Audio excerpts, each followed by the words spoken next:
Walang nanonood sa'yo? Walang nag-share ng mga post mo? Konti lang ang viewers mo sa tuwing nagde-live ka? Hindi ka sinusuportahan ng mga kamag-anak mo? Kaibigan mo?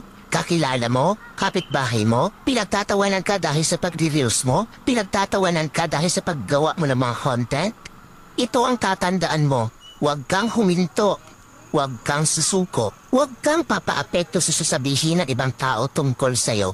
Ipakita mo sa kanila na may mararating ka. Dahil isang araw, kapag marami ka ng followers, kapag marami na ang sumusuporta sa'yo, kapag marami na ang nanonood sa'yo, kapag marami ka ng viewers, kapag marami na ang nagmamahal sa'yo at sumusuporta sa'yo, kapag marami ka ng payout, kapag sinasahod mo na ang sinasahod ng mga sikat na content creator, kapag mayaman ka na, kapag marami ka ng pera, ay manunood na yan sila sa'yo.